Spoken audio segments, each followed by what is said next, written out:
Aujourd'hui, je vais me risquer à donner une opinion populaire. Je n'aime pas Sailor Moon Crystal. Nom de Zeus! Avant d'expliquer pourquoi, je tiens à préciser que je n'ai jamais vu quoi que ce soit concernant Sailor Moon avant de visionner la version Crystal, à part si on compte la vidéo hors sujet sur les grammas du joueur du grenier, et que je me suis mis pour pouvoir être à jour avec le film Sailor Moon Eternal qui est sorti sur Netflix. Le X, c'est qu'au lieu de mettre 2-3 jours à la regarder, cette version Crystal, j'ai mis dans les 2 semaines. Parce que Sailor Moon Crystal, c'était chiant. Tellement chiant que je suis forcé à continuer au bout de 2 épisodes. Donc Sailor Moon Crystal raconte l'histoire de Usaki Tusokino, une collégienne de 14 ans, un tantinet feignante et pleurnisarde, mais généreuse et amicale, qui verra sa vie bouleversée par un sale nommé Luna qui lui apprend qu'elle est destinée à devenir Sailor Moon, la chef d'un groupe de gaillards Sailor Moon chargés de protéger un cristal d'argent et de sauver la princesse. Elle est bonne au moins? Ah merde, je trouve plus mes clopes. Ainsi que de combattre les forces du mal qui veulent détruire la Terre. Et c'est là mon premier problème avec Sailor Moon Crystal. Les méchants sont basiques de ces basiques. On revient sur l'archétype d'un Sauron ou de l'empereur, mais pour que ce genre de méchant marche, il faut qu'il soit un minimum charismatique et crédible. Ainsi que se bouger un minimum, et ne pas se contenter d'envoyer leur spire, se faire battre chacun leur tour par les héroïnes et faire un « Ah ah ah ah ah, je suis méchant » à la fin de l'arc. Ce que j'aurais encore pu tolérer si on nous l'avait fait le coup une fois, mais pas 3 fois d'affilée. Parce que franchement, pouvez-vous me dire la différence entre Queen Italia, Visseman et Plantum 90?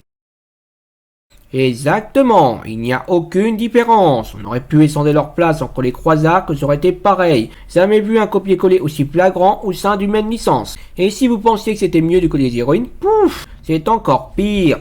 Elle se résume à un trait de personnalité. Et encore, je suis généreux. Je suis intelligente. Je suis solitaire. Je suis forte. Je suis une super héroïne.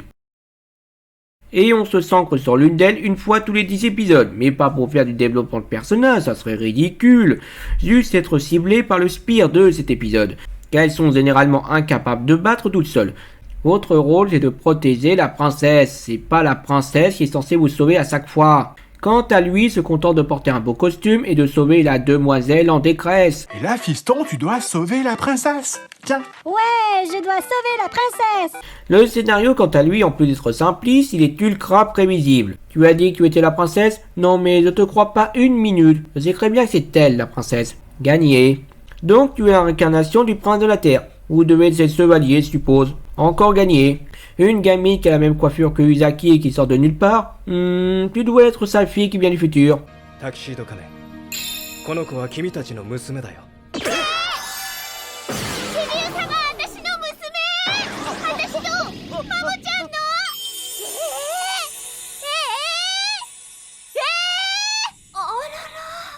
J'ai toujours essayé de me voiler la face. Je ne peux plus cacher la vérité maintenant. Je suis un devin. Transition. Quant à l'animation, c'est de la Toei l'animation. Les os, ils sont un tout petit peu en forme. Le seul truc qui m'a gêné de ce côté-là, c'est les visages en gros plan. Je les trouve un peu trop adultes pour les adolescentes, même si ça s'atténue au fil de la série.